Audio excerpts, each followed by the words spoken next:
मेरे YouTube channel पर आप सभी का स्वागत है। देखो, मुसीबत कितनी भी बड़ी हो, कभी घबराओ मत ना, क्योंकि ये तो हमारे कर्मों के अनुसार मिलेंगे। ये हमारे कर्मों के अनुसार मिलेंगे। बस अपने कर्म अच्छे करो। एक बार की बात है, एक एक लड़का था जो वो हर रोज शिव जी की पूजा करने मंदिर में जाया करता था। जब मंदिर में जाया करता था तो वो बेचारे ने शादी भी नहीं करी थी और अपने माँ बाप के भी अकेला था। बस उसका ध्यान ही भक्ति में ऐसा लगा कि इस संसार से मोह हट गया था। जब वो मंदिर जाया करता तो एक दिन 3-4 आदमी कहने लगे, भाई यू रोज मंदिर जावे, इसे तो अकल सिखानी पड़ेगी। अब बारिश का मौसम था, बारिश आ रही थी और वो अपना शिव जी के मंदिर में कहने लगे, आज वो लेट जाएगा और जब यू जाएगा आज इसका पीछा करो। वो बारिश रुकी, वो अपना मंदिर गया और मंदिर में जाके उसने अपना भगवान शिव की पूजा में मगन हो गया। तो वहाँ पर 6-7 बंदे चले गए और जाके कहने लगे, चुगरदेगू खड़े हो गए उसके। जब उसका ध्यान हटा पूजा से तो उसने देखा, भाई मेरे पास में तो 5-6 बंदे खड़े, ये क्यों खड़े, हथियार लिए खड़े हैं। तो वो घबरा गया। वो कहने लगा, भाई तुम ऐसे क्यों खड़े हो मेरे पास, क्या चाहते हो। कहने लगा, हम तुझे मारना चाहते हैं और आज हम तुझे मारेंगे ज़रूर। कहने लगा, मारोगे भाई, मैंने तो कोई गलती नहीं करी, किसी का कुछ नहीं खाया, किसी का हक नहीं छीना, किसी को गलत नहीं बोला, तो तुम मारोगे क्यों मुझे। कहने लगा, नहीं आज हम तुझे मारेंगे।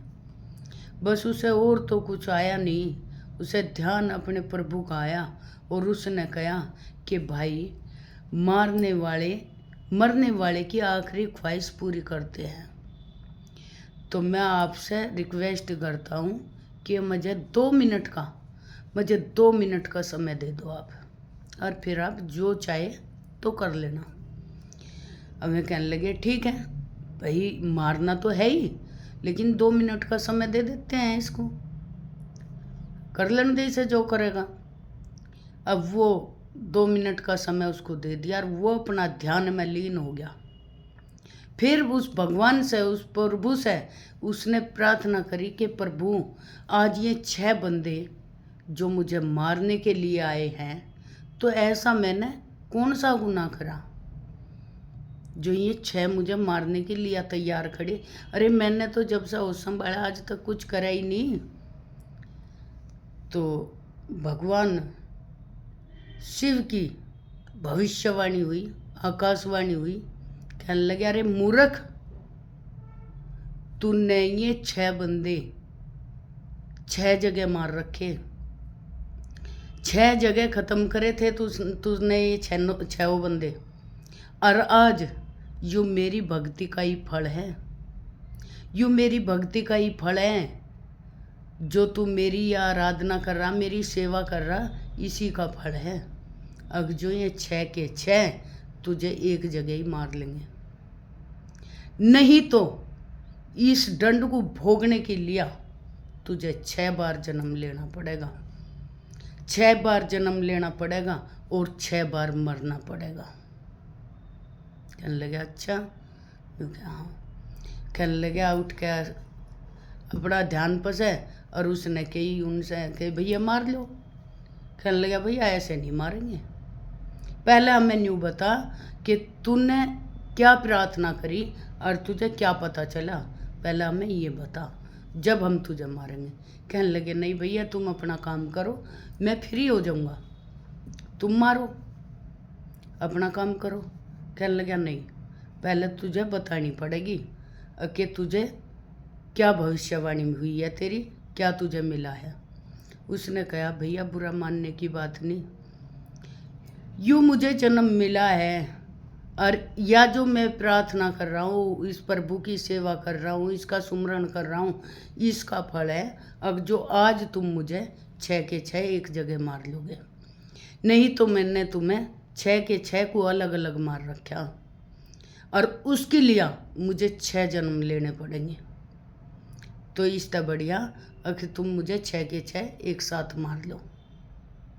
इस प्रभु की भक्ति का मुझे यूं ही फल मिला, और यूं फल मेरे लिए इतना बढ़िया है कि मुझे 6 बार नरक में आने से जाने से मेरा पीछा छूट गया। तो भैया तुम मुझे मार लो। उनमें से एक बंदा बोला कि भैया ये तो बदले हैं और चलते रहेंगे। अरे पहले इसने हमें मारा, आज हम इसे मार रहे हैं, कल को फिर यूँ हमें मारेगा। तो ऐसा करो भैया कि इसे मत मारो, इसे मत मारो। अरे इस भोले की, इस प्रभु की, इस महादेव की शरण में लग जाओ, ताकि हमारे से जो भी गलती हुई हो उसकी हमें क्षमा मिल जा और हमें आगे का रास्ता मिल जा। तो भैया अगर कोई गलती करता है तो करने दो, वो उसका कर्म है, लेकिन अपने से गलती कभी मत करो, अपने से गलती कभी मत करो, किसी की आत्मा मत दुखाओ। बस इसी बात का मेरा ध्यान रखो कि प्रभु से प्रार्थना करो। दुख सुख तो जीवन के 2 पहिया हैं, आते जाते रहेंगे। जय राम जी की। अगर मेरी बात आपको अच्छी लगी हो, ये कहानी आपको अच्छी लगी हो, तो मेरे चैनल को लाइक, मेरी वीडियो को लाइक, सब्सक्राइब और मेरे चैनल को सब्सक्राइब ज़रूर करें।